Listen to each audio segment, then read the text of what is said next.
Quant à Moïse, il a été fidèle dans toute sa maison, comme un serviteur appelé à rendre témoignage de ce qui devait être annoncé plus tard.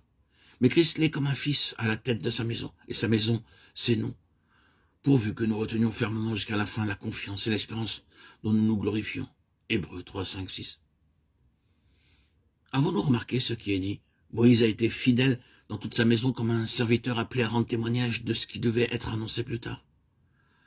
Quand devait être ce plus tard? C'est maintenant. Et sa maison, c'est nous. La maison de Dieu est quelque chose que Dieu a reporté, en principe, de ce qui était ancien à ce qui est nouveau. Pierre dit que nous sommes une maison spirituelle, mais il y a ici une chose qui doit nous être très claire. Lorsque nous employons ce terme de maison, nous pensons habituellement à un lieu dans lequel vivent des personnes. Mais telle n'est pas la signification de ce mot ici. Je ne sais pas si nous comprenons le changement que nous allons faire, mais connaissons-nous la différence qui existe entre une maison et une maisonnée? Une maisonnée est différente d'une maison. Une maisonnée représente deux choses. Les personnes qui habitent dans un lieu et l'ordre qui y existe.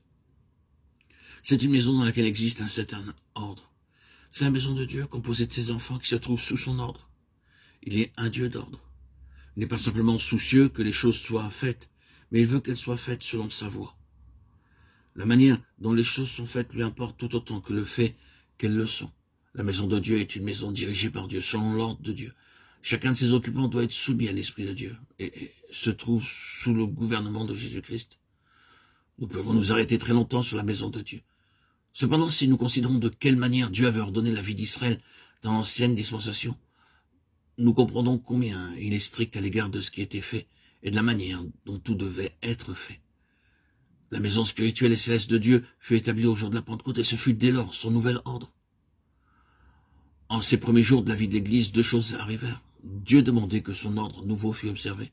Les apôtres même n'étaient pas parvenus tout à fait à reconnaître ce nouvel ordre. Ils étaient encore attachés à quelque chose de l'ordre ancien. Et lorsque le Seigneur se dirigea vers les gentils, les non-juifs, alors qu'il s'agit de Corneille, le gentil, Pierre dit « Non, Seigneur, ce n'est pas selon l'ordre ancien, je n'ai pas été enseigné de cette manière. L'ancien système me défend de faire cela. Non, Seigneur. Mais le Seigneur est le Seigneur de sa propre maison. Et il montre très clairement à Pierre qu'il a introduit un nouvel ordre. C'était un nouvel Israël. La croix avait accompli un grand changement. Ce que Dieu a purifié ne le regarde pas comme impur. Acte 10-15. La croix a mis de côté toute impureté et nous avançons sur une base nouvelle. Pierre en arriva à comprendre cela. Cet incident ne fut naturellement pas la fin de la difficulté, même pour lui. Mais je pense que lorsque nous arrivons à ces lettres, nous trouvons un Pierre qui a pleinement accepté le nouvel ordre. Une maison spirituelle, dit-il, pour offrir des sacrifices spirituels. 1 Pierre 2,5.